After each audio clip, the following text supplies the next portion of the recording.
Afternoon folks, for anyone that's still interested in my gravity stroke soapbox racer that I'm trying to find a nice home for.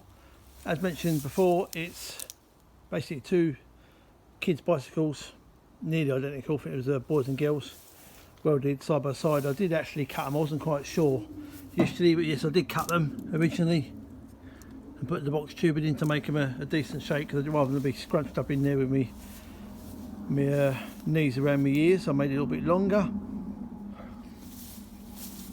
As you can see, it has got a little bit of suspension sort of travel on the front shocks, as you'd imagine. Might get a little bit of movement on there. Nothing on the back end at all. All box section. Aluminium floor. Harness points that I put in. Originally it had a full race harness on it when I was using it. So you've got harness points. Obviously places for the seat that I've taken out. Roll cage made out and bent around out of the box section with support at the back. Towing eye front and rear. The second time I used it, as I said, I used these low resistance tyres that I picked up from a normal bicycle shop and just made some wheel spats out of a for sale sign. Likewise for the side, I just boxed it in to try and make it a little bit more aerodynamic. Nice little guards on the front to stop you anything coming and hitting your feet. I did at one stage have a sort of a scoop on the front to try and help with it, but I didn't find it was actually helping the speed at all, so that came off after the sort of first or second run that I used it on. Turnbuckles for the steering, so you could obviously alter the tracking if needed to be. You could possibly do a bit of cambering on it. It's actually zero camber on it at all, and obviously some people prefer to have it a few degrees. Single brake pedal. It had brakes on all four wheels, just with individual cables coming down to a plate I made up here.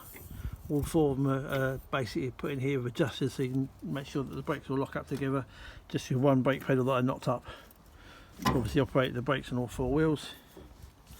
Obviously an old bit of a set of handlebars or something with a piece of rod down the middle to obviously operate the steering. Nice little bell so you can hear you coming.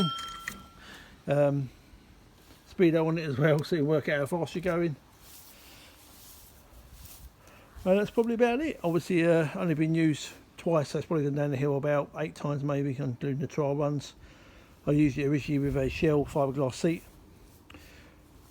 which was for spare from a kit car, and obviously an old race harness as I mentioned earlier on. It's not that heavy. I mean, let's see if I can raise it off the ground.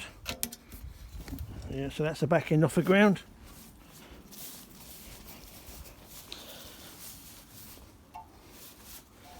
Same with the front end, not too bad.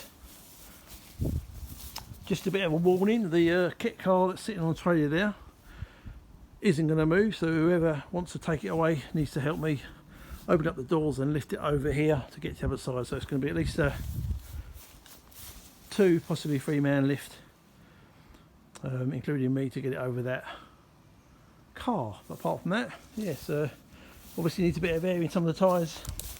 It's been sat just in the garden for what looks like about 5 or 6 years now, looking at the date of the previous YouTube videos and photographs. All I did after the first year, when it was just sat, literally just sat in the garden, I was just sprayed a load of WD-40 around the steering column just to make it nice and easy. At the moment, after being sitting there for say 5 or 6 years, it still seems to be turning. But yeah, come back to me if anyone's still interested.